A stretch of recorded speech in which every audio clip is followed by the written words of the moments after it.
애굽의 바로 왕은 이스라엘 백성들에게 명령합니다. 아들이 태어나면 나일강에 버리고 딸이면 살려두라. 히브리 남아 말살 정책을 명한 것입니다. 그런 중에 레위 족속의 아므람과 요게비 사이에서 모세가 태어납니다. 모세는 정말 아름다운 아들입니다. 오늘 23절에 아름다운이라는 말은 출애굽기 2장에 잘생긴으로 나오는데 이 잘생긴의 히브리어가 토브입니다. 하나님께서는 세상을 창조하신 후에 토브하셨습니다. 좋았더라고 하시면서 감탄하셨습니다. 요괴베스 모세를 보면서 하나님께서 세상을 창조하신 후 토브 좋았더라 하신 마음을 느꼈을 것입니다. 이 토브는 창조와 관련된 단어입니다. 창조는 무에서 유를 만드는 것입니다. 창조는 아무것도 없는 상태에서 새로운 일이 시작되는 것입니다. 창조되기 전에 세상은 혼돈하고 공허하였고 흑암은 깊음 위에 있었습니다. 애굽의 바로 아래에서 살아가고 있는 노예로 살아가고 있는 이스라엘 백성의 상태가 마치 혼돈하고 공허하고 흑암이라는 이 세 단어로 표현할 수 있습니다. 특별히 바로가 명령한 아들이 태어나면 나일강에 버리고 딸이면 살려두다는 이 히브리 남아 말살 정책은 정말로 이스라엘 백성에게는 혼돈과 공허와 흑암과도 같았습니다. 그러나 모세의 부모는 모세를 보면서 혼돈 안에서 질서를 보았고 공허를 본 것이 아니라 충만을 보았고 흑암이 아니라 광명을 보았습니다. 모세를 통하여 하나님의 계획과 하나님의 일을 본 것입니다. 모세를 통하여 무에서 유를 창조하신 하나님의 일하심을 본 것입니다. 그래서 모세 부모는 아들을 나일강에 버리지 않았습니다. 3개월 동안 키웠습니다. 어떻게 이것이 가능했을까요? 23절 말씀을 함께 읽겠습니다. 믿음으로 모세가 났을 때에 그 부모가 아름다운 아이임을 보고 석 달 동안 숨겨 왕의 명령을 무서워하지 아니하였으며 모세의 부모는 바로 왕의 명령을 무서워하지 않았습니다. 진정으로 두려워할 대상은 눈에 보이는 애굽의 바로 왕이 아니라 눈에 보이지 아니하시는 하나님이시라는 것을 알았기 때문입니다. 그래서 모세의 부모는 믿음의 부모였습니다. 믿음의 부모에게서 태어난 모세는 믿음으로 살았습니다. 우리는 오늘 모세의 믿음을 보면서 믿음으로 살겠다는 결단을 할 수 있기를 바랍니다. 첫째, 우리는 믿음으로 특권보다 고난을 선택할 수 있습니다. 특권이 아니라 고난을 선택할 수 있는 것은 믿음으로입니다. 3개월이 지나 더 이상 모세가 집에서 숨겨서 키울 수 없게 되었습니다. 요렙에서 나일강으로 가서 나일강에 있는 갈대로 상자를 만듭니다. 상자 안가 밖에 역청과 나무진을 발라 물이 들어오지 못하도록 합니다. 모세를 갈대 상자에 조심스럽게 누입니다. 그리고 갈대 상자를 나일강에 떠내려 보냅니다. 그때 바로의 공주는 시녀들과 나일강에 목욕하러 가고 있습니다. 공주는 갈대 상자가 떠내려오는 것을 주목합니다. 공주는 시녀들에게 그 갈대 상자를 가져오도록 하였고 열어보니 모세가 울고 있습니다. 모세는 바로 공주의 아들이 됩니다. 모세가 40세가 되었을 때에 그는 애굽 공주의 아들이 아니라 히브리인의 아들, 노예의 아들이라는 사실을 깨닫습니다. 어느 날 모세가 종족들이 있는 강제 노동의 현장에 나갑니다. 이 동족들이 돌을 옮기고 흙을 이기고 벽돌을 굽고 있습니다. 그런데 애굽 사람이 자기 동족을 치고 있습니다. 모세는 애굽 사람을 죽이고 모래 속에 묻습니다. 모세는 동족 히브리 사람을 돕고 싶었던 것입니다. 히브리 저자는 이런 모세의 행동을 믿음으로 모세는 장성하여 바로의 공주의 아들이라 칭함받기를 거절하고로 표현하고 있습니다. 모세는 바로 공주의 아들보다 이스라엘 백성을 선택한 것입니다. 모세는 이 두 가지, 공주의 아들로 내가 살아갈 것인가, 내가 이스라엘 백성으로 살아갈 것인가, 이 두 가지 중에 한 가지를 선택하였습니다. 여러분, 두 가지 중에 하나를 선택하기 위해서는 하나를 포기해야 합니다. 이처럼 모세는 이스라엘 백성을 선택하기 위하여 내가 바로 공주의 아들이라는 것을 포기하였습니다. 공주의 아들로 포기하는 것은 결코 단순한 포기가 아닙니다. 공주의 아들로서 애굽에서 그동안 누려왔던 부귀와 영화를 포기하는 것이고 앞으로 마땅히 누릴 수 있는 부귀와 영화를 포기하는 것입니다. 현재 내가 소유하고 있는 모든 것을 포기하는 것이고 앞으로 내가 소유할 수 있는 모든 특권을 포기하는 것입니다. 공주의 아들로 사는 것을 포기하는 것은 모세가 가진 모든 특권을 송두리째 포기하는 것입니다. 대부분의 사람은 고난을 포기하고 특권을 선택합니다. 그러나 모세는 특권을 포기하고 고난을 선택합니다. 왜 모세가 특권을 포기하고 고난을 선택할 수 있었을까요? 25절 말씀을 함께 읽겠습니다. 도리어 하나님의 백성과 함께 고난받기를 잠시 제약의 낙을 누리는 것보다 더 좋아하고, 모세가 고난을 선택할 수 있었던 이유는 이스라엘 백성을 하나님의 백성으로 생각하였기 때문입니다. 이스라엘 백성을 하나님의 백성으로 보았다라는 것입니다. 당시 이스라엘 백성은 애굽에 살고 있는 바로의 노예 백성입니다. 누가 봐도 이스라엘 백성은 노예 백성이에요. 그러나 모세는 이스라엘 백성을 노예 백성으로 본 것이 아니라 하나님의 백성으로 보았습니다. 모세가 이스라엘 백성을 하나님의 백성으로 생각하지 않았더라면 그는 결코 바로의 공주의 아들을 포기하는 이 고난을 선택하지 않았을 것입니다. 그는 애굽의 모든 부귀와 영화를 포기하지 않았을 것입니다. 사랑하는 성도 여러분, 왜 바로 공주의 아들이 애굽에서 노예 생활을 하던 백성을 선택하였을까요? 어떻게 보면 왕이 될 수 있었던 모세가 그 특권을 내려놓고 고난을 선택할 수 있었을까요? 그것은 이스라엘 백성이 하나님의 백성이었기 때문입니다. 하나님께서 이스라엘 백성을 사랑하셨고 이스라엘 백성을 통하여 사명을 이루시기 때문입니다. 그것을 모세가 알았어요.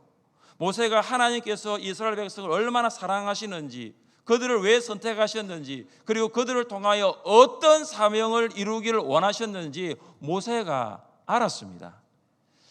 히브리서 저자는 모세가 애굽에서 누릴 수 있는 특권을 이렇게 말합니다. 죄악의 낙입니다.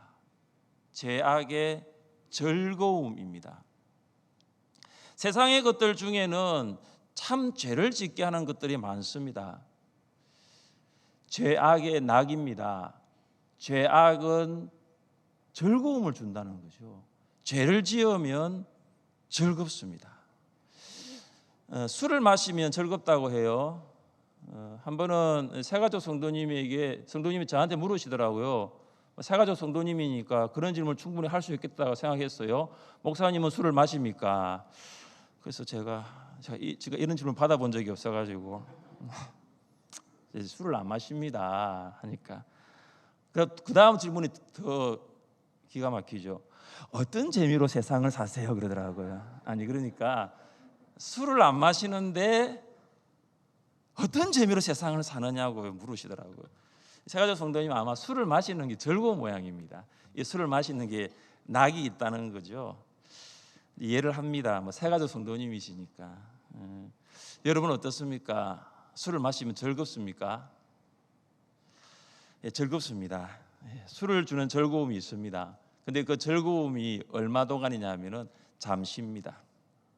모든 죄로 말미암아 얻을 수 있는 즐거움은 잠시 죄악의 낙이죠.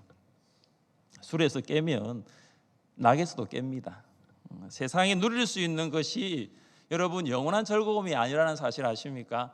잠시 누릴 수 있는 즐거움입니다. 히브리서 수신자인 유대인 그리스도인들은 지금 그리스도인들과 함께 고난 받는 것보다 고난을 피하려고 하고 있습니다. 유대교로 돌아가서 즐거움을 누리면서 살기를 원하고 있습니다. 고난보다 즐거움을 더 좋아하고 세상이 주는 즐거움으로 돌아가려고 합니다.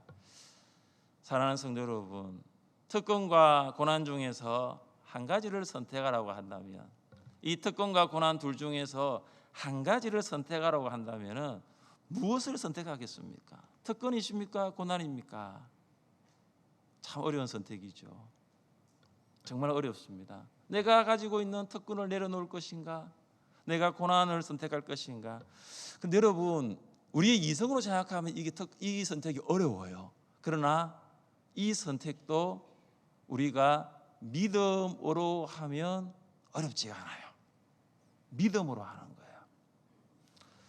거예요. 이번 주부터 목장 모임을 계약합니다.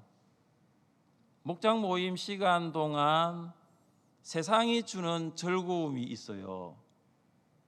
금요일 8시부터 10시까지 세상이 주는 즐거움이 분명히 있습니다.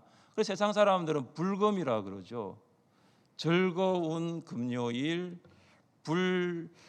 불금으로 즐기고 있어요. 여러분, 목장 시간에 세상이 주는 즐거움이 있습니다. 그러나 여러분, 목장 모임 시간 동안 세상이 주는 즐거움보다 목장에서 하나님의 백성과 함께 하는 것을 선택해 보십시오.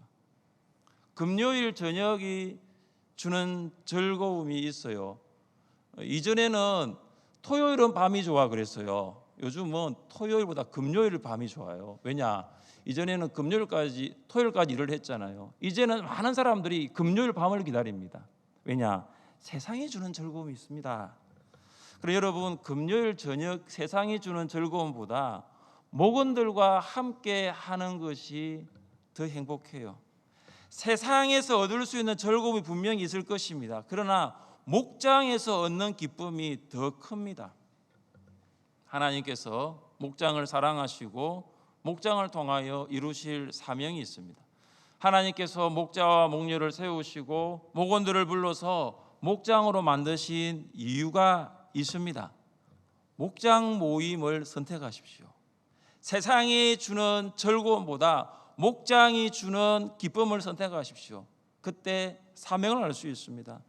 여러분, 목장 모임을 선택하는 것은 믿음으로 하는 것입니다. 왜냐하면 그 시간에 다른 모임이 있을 수 있습니다.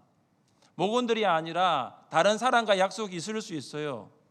그래서 목장 모임이 참석하는 것이 어려울 수 있습니다. 여러분, 그러나 믿음으로 목장 모임을 선택하는 거죠. 믿음으로 하나님의 백성과 함께 있기를 선택하는 것입니다. 이것은 믿음으로 되는 것입니다. 이번 주부터 시작하는 목장 모임을 믿음으로 선택하는 여러분 될 수 있기를 주님의 이름으로 축복합니다. 둘째, 우리는 믿음으로 가치관을 바꿀 수 있습니다. 한번 따라해 보십시오. 믿음의 가치관을 가집시다. 이 가치관은 이 가치에 대한 관점입니다. 우리가 세상을 살아갈 때 어떤 것을 결정할 때가 참 많아요. 그때 결정의 기준이 뭐냐 하면 가치관입니다.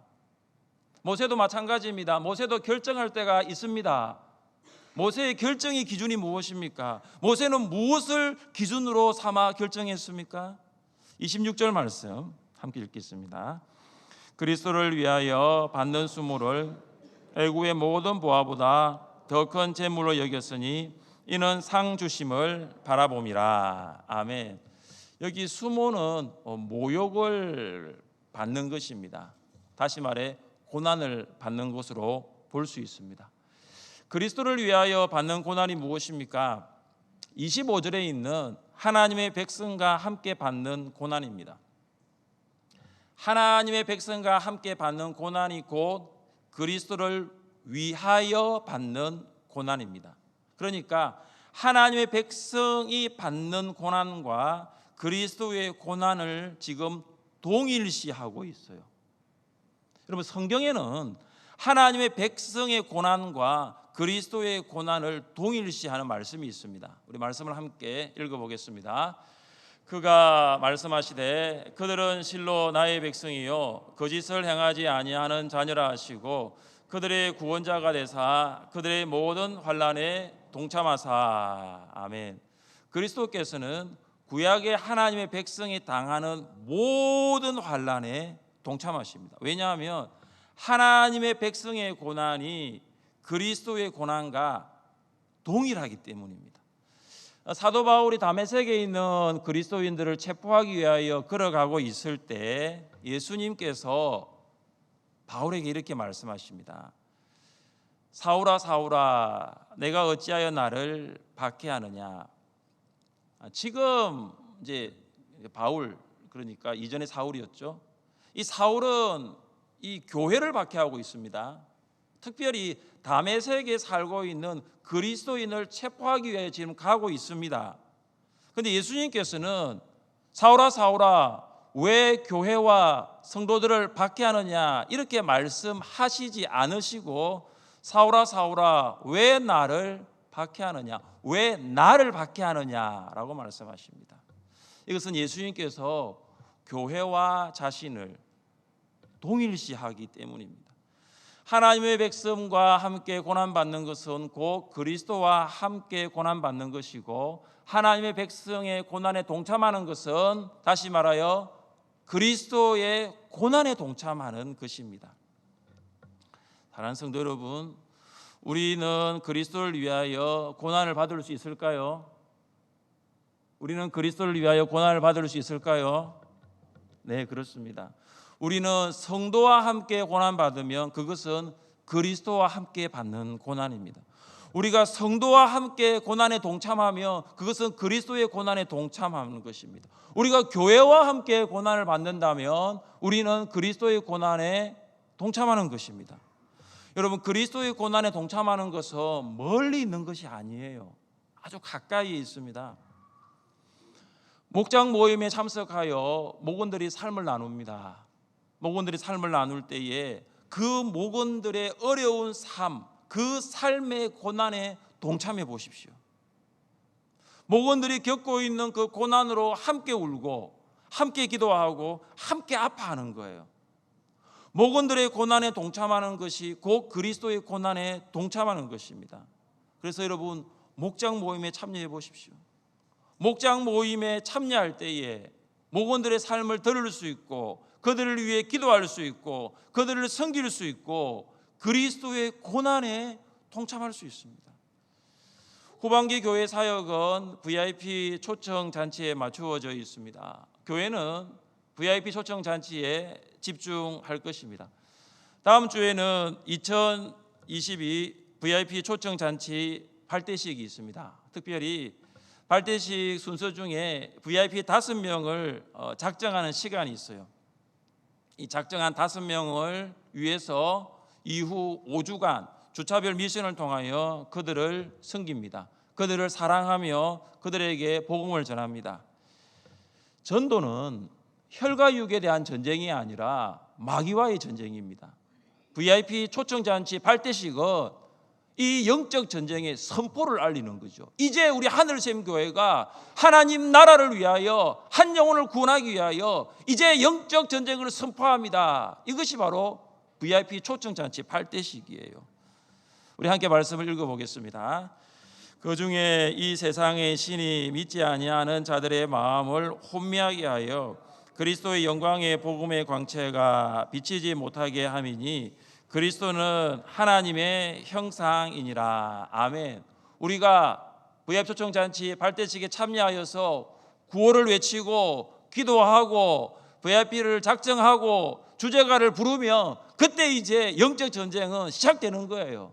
그럼 마귀는 가만히 있느냐? 가만히 있지 않습니다. 마귀는 VIP의 마음을 혼미하게 만듭니다. 그리스도의 복음의 빛이 그들의 마음이 비치지 못하도록 방해합니다. 마귀는 모든 가용할 방법과 수단을 총동원하여서 VIP들이 복음을 듣지 못하도록 할 것입니다. 복음을 전하는 교회는 언제나 고난이 있었습니다. 고난 없이 복음이 전파된 적은 없었습니다. 그러나 지금까지 고난 때문에 복음 전파가 방해된 적, 복음 전파가 중단된 적은 한 번도 없었습니다. 오히려 고난이 있으면 있을수록 더 복음을 전파하도록 하였습니다. VIP를 작정하고 그들에게 복음을 전할 때에 우리는 비로소 그리스도의 고난에 동참할 수 있습니다. 모세는 그리스도를 위하여 받는 고난을 애굽의 모든 보화보다 더 큰 재물로 여겼습니다. 모세는 애굽의 보화보다 그리스도를 위한 고난을 더 값진 것으로 여겼습니다. 이것이 모세의 믿음입니다. 이것이 모세가 가진 믿음의 가치관입니다. 애굽 사람들의 가치관은 어디에 있었느냐? 애굽의 보화에 있습니다. 그들이 결혼 대상자를 정하고 그들이 직장을 정하는 이유가 어디 있었느냐? 여기에 있는 애굽의 보화입니다. 이 사람과 결혼하면 내가 얼마나 많은 애굽의 보화를 가질 수 있느냐? 내가 이 직장에 들어가면 얼마나 많은 보화를 받을 수 있느냐? 애굽의 보화에 그들의 선택의 기준이 있었습니다. 그러나 모세의 가치관은 애굽의 보화가 아니라 그리스도였습니다. 그의 가치관은 안 믿는 사람들이 보기에, 애굽 사람들이 보기에 참 역설적 가치관입니다. 이 모세의 가치관은 바울의 가치관과 동일합니다.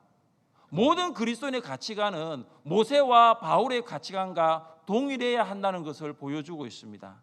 같이 한번 읽어보겠습니다. 그러나 무엇이든지 내게 유익하던 것을 내가 그리스도를 위하여 다 해로 여길 뿐더러 또 모든 것을 해로 여김은 내 주 그리스도 예수를 아는 지식이 가장 고상하기 때문이라. 내가 그를 위하여 모든 것을 잃어버리고 배설물로 여김은 그리스도를 얻고. 이 바울의 가치관입니다. 바울의 가치관은 내가 그리스도를 위하여 내가 모든 것을 해로 여긴다. 모든 것을 내가 배설물로 여긴다. 이 모든 것을 잃어버려도 나는 그리스도 예수 한 분이면 족하다. 이것이 바울의 가치관이에요. 모세의 가치관이 무엇입니까? 내가 그리스도를 위하여 받는 이 고난보다 애굽의 모든 보화는 아무것도 아니다. 나는 이 고난이 내 삶에 있어서 최고다. 그것이 모세의 가치관입니다. 모세의 가치관과 바울의 가치관은 동일합니다. 예수 그리스도를 위하여 사는 삶, 예수 그리스도를 위하여 세상의 것을 기꺼이 내려놓는 삶. 왜 모세의 가치관은 보화가 아니라 그리스도였을까요? 이는 상 주심을 바라봅니다. 모세는 애굽의 보화를 바라본 것이 아니라 천국의 상을 바라보았습니다. 하나님께서는 그리스도를 위하여 받는 고난받는 모세를 위하여 상을 예비하고 있습니다. 사랑하는 성도 여러분, 예수 그리스도를 위하여 받는 고난이 있습니까? 목장을 섬기면서 받는 고난이 있습니까? 교회 학교 교사로 섬기면서 받는 고난이 있습니까? 목장과 교회 학교를 위하여 섬기면서 받는 고난이 있으면 그것은 그리스도를 위한 고난임을 생각하십시오. 그리스도의 고난은 세상의 모든 재물보다 더 큰 재물입니다. 왜냐하면 세상의 모든 보화는 예수 그리스도와 바꿀 수 없기 때문입니다. 예수 그리스도보다 더 귀한 보물이 있습니까? 여러분은 세상의 모든 보화를 다 주어도 예수 그리스도와 바꿀 수 있습니까? 없습니다. 세상의 보화는 주가 아닙니다. 예수 그리스도가 주이십니다. 지존하신 주님 이름 앞에 그 찬양해 보시면 우리가 찬양할 때 예수는 주라고 고백합니다. 이 말은 뭐냐?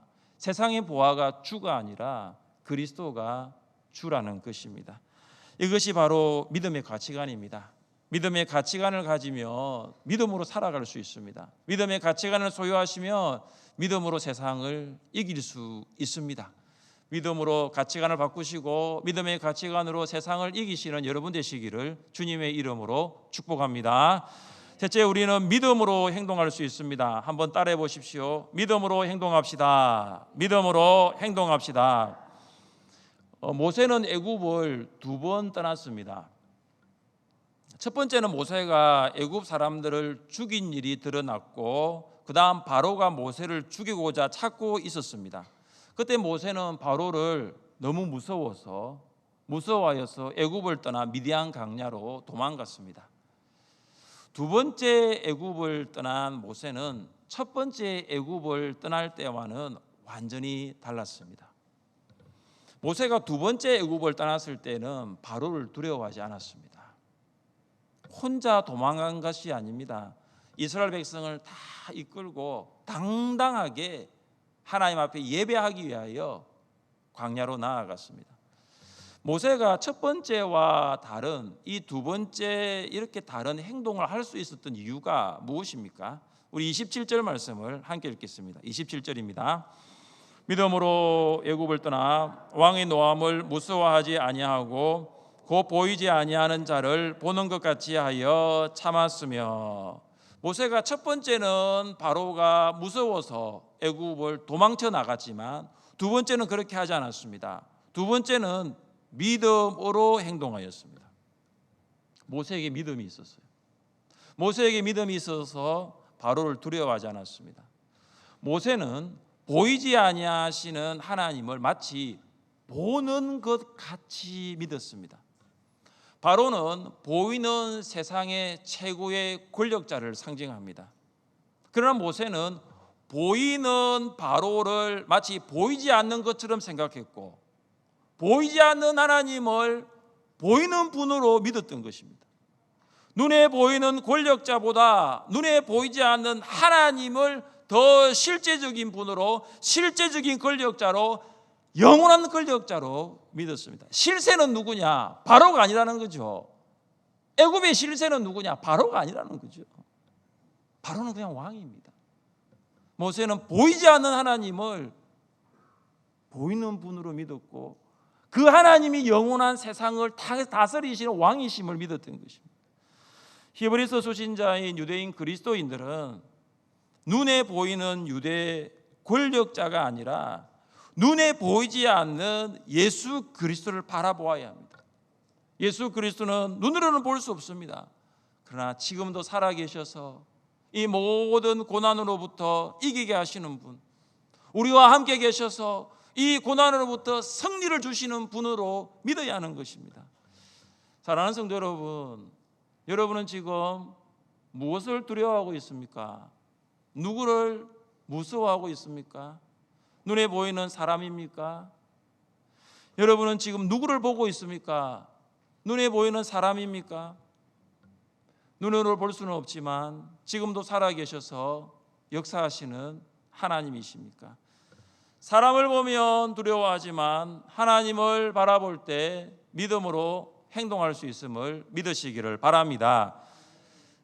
히브리서 11장 1절 말씀, 믿음은 바라는 것들의 실상이요 보이지 않는 것들의 증거니. 믿음은 바라는 것들의 실상이고 보이지 않는 것들의 증거예요.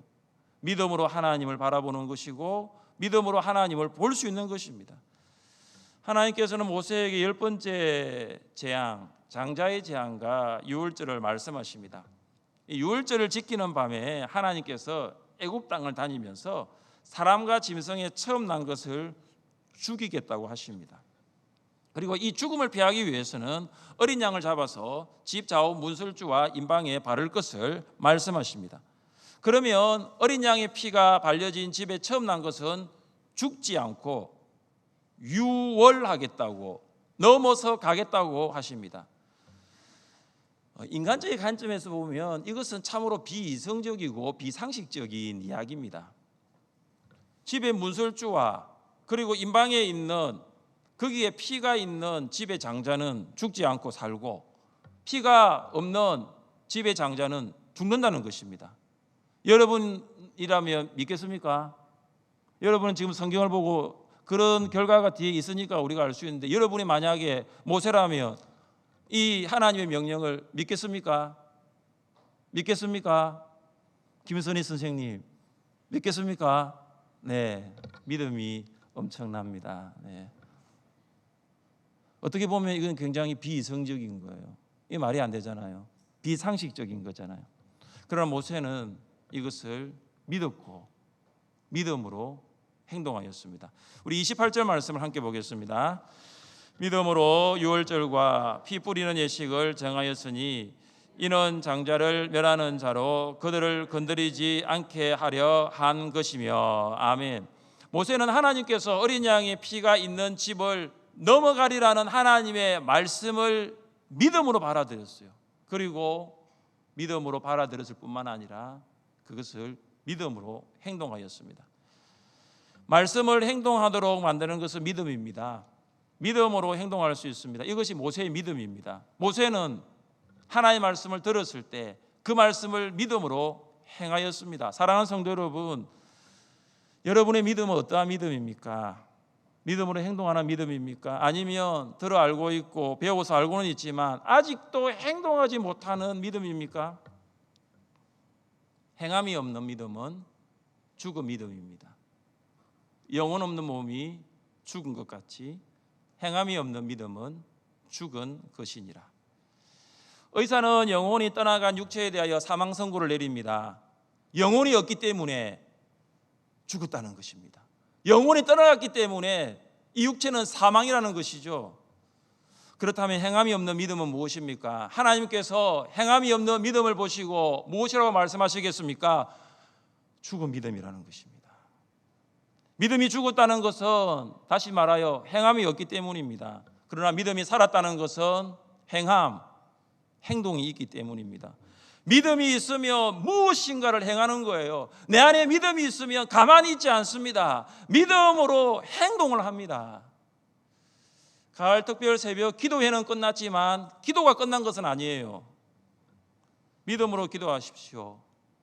VIP 초청 잔치에 초청할 VIP의 이름을 믿음으로 기록하는 거예요. 믿음으로 그 작전 카드에 기록하는 거예요. 그리고 믿음으로 복음을 전하세요.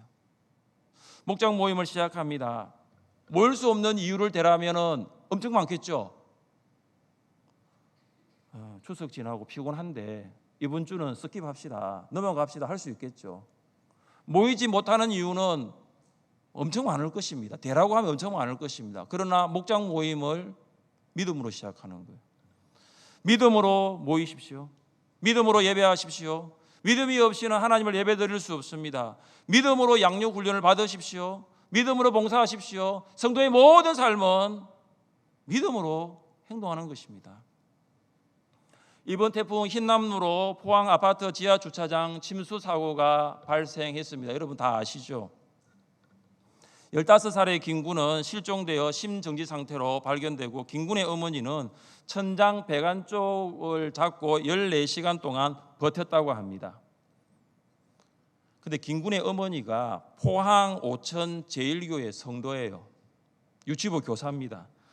유치부 교사로 섬기면서 항상 먼저 교회 가서 유치부실을 청소하고 아이들 환하게 맞았다고 합니다. 저도 궁금했어요. 어떻게 쉰이 넘은 이분이 14시간 동안 그 물로 가득 찬 지하 주차장 그 배관 위에서 14시간을 버티면서 생존할 수 있었을까? 이유가 있었습니다. 찬송과 기도였습니다. 김군의 어머니는 14시간 동안 그 어두운 그곳에서 찬송하며 기도하며 믿음으로 이겨낸 거예요. 바울과 실라가 빌립보 감옥에 갇혀서 찬송하고 기도했습니다. 기도하고 찬송했습니다. 이처럼 성도는 모든 상황 가운데서 믿음으로 행동하는 것입니다. 교회에 모여서 찬송하고 기도하지만 지하 주차장 그 캄캄한 곳에서도 14시간 동안 찬송하고 기도하는 믿음으로 행동하는 거예요. 믿음은 반드시 행동으로 나타납니다. 행동으로 나타나지 않는 믿음은 살아있는 믿음이라고 말할 수 없습니다. 사랑하는 성도 여러분, 모세는 믿음으로 특권을 포기하고 고난을 선택하였습니다. 모세는 믿음으로 세상의 모든 보화보다 그리스도를 더 큰 제물로 바라보았습니다. 모세는 믿음으로 행동하였습니다. 모세가 가졌던 믿음으로 사시기를 주님의 이름으로 축복합니다.